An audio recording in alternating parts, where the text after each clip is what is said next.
How's it going, guys? We are back with a video here, and this is a video going to be ranking the 3 MSPs for this last summer event here.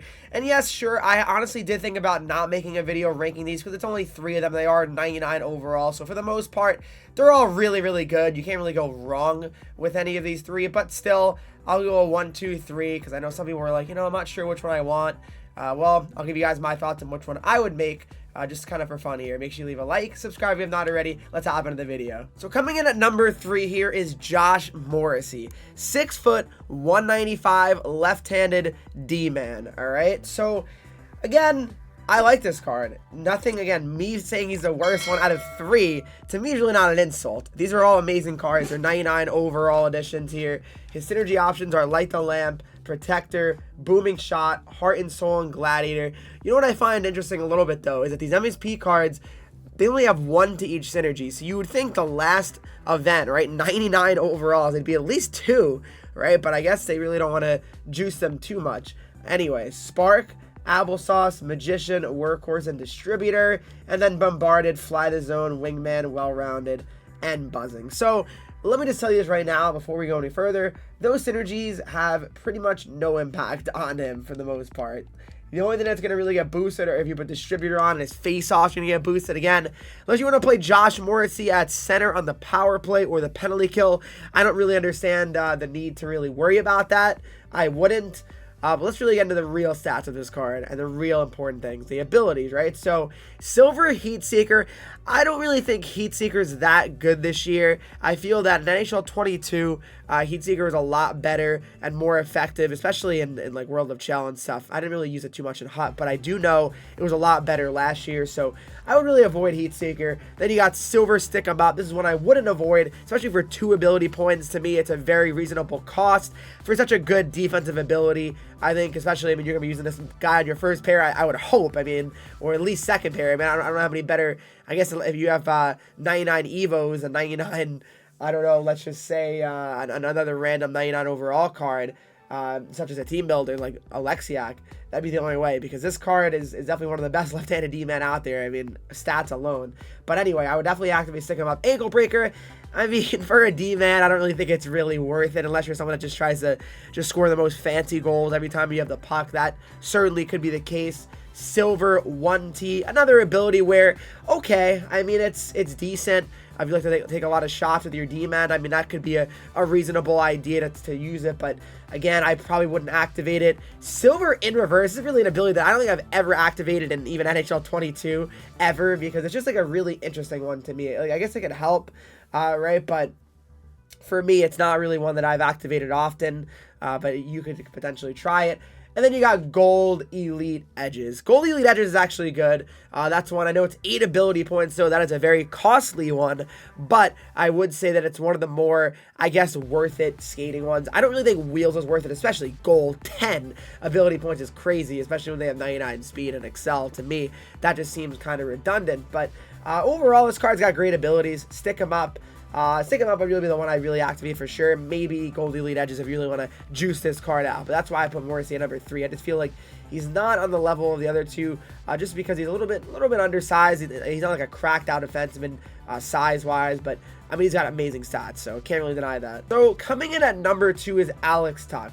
So right away you're probably thinking, Henreek, how you put Tuch 6'4", 219 right-handed forward at 2, not 1? Well, I'm gonna explain this right now, okay? He's not really a natural center. I understand, yes, with synergy, you can definitely juice him out to about 94 face-offs, right? But it's not just that. I feel, in general, he's not really set. He's not really a center, in my opinion. But anyway, Silver Puck on a String, Silver Big Tipper. All right, he's got Silver Unstoppable Force. He's got Silver Close Quarters, Silver Third Eye, and Gold Make It Snappy. So looking at these abilities, again, Puck on a String, another one. If you're, again, a dangler, you love making moves, trying to break some ankles out there, okay, I can understand it. Big Tipper, okay. 2 ability points is not horrible either. To kind of just, if you're a guy that shoots from the point a lot, looks for deflections, okay, for 2 ability points could be solid. I think Unstoppable Force, that is worth it for 4 ability points. It's very hard to knock some players off the puck with Unstoppable Force. I've known that since I've used Unstoppable Force on my players and then playing against other people that use Unstoppable Force. Close quarters, to me, you get a lot of cheesy shots that go that you wouldn't expect, right? There's a lot of times where I find myself shooting and it goes through a goalie. I'm like, well, how did that go in? But then I see close quarters pop up, and I'm like, wait a minute, yeah, that's why. I think Unstoppable Force and close quarters are probably the two best you want to activate on him.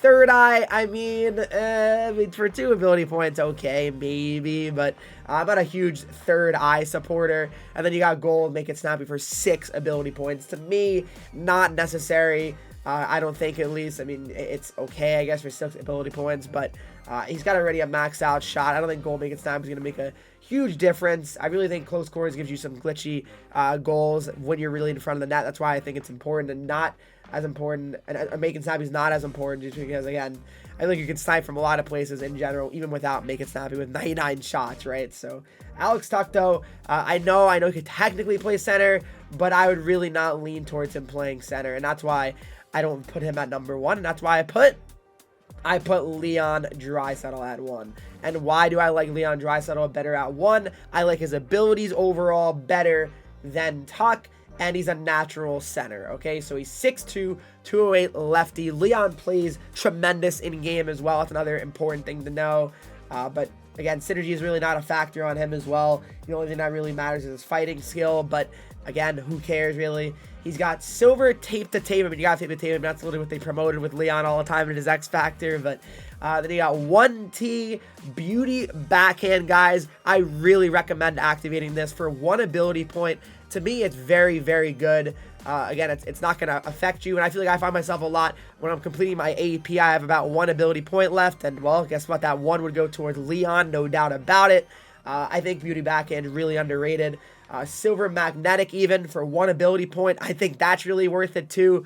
What I really like about this card and the abilities is really the fact that they're really cheap, right? So magnetic and beauty backhand, it's 2 ability points. You got 2 abilities active on him, right? And that's crazy, right? In my opinion. And then you also got Unstoppable Force for 4. So you could have, again, 6 AP used on this card, right? And that's crazy, right? And that's 3 different abilities being used. All right, and then you got gold close quarters. I would really activate all 4 of those. I really would. Gold close quarters is really broken. I mean, silver is broken enough.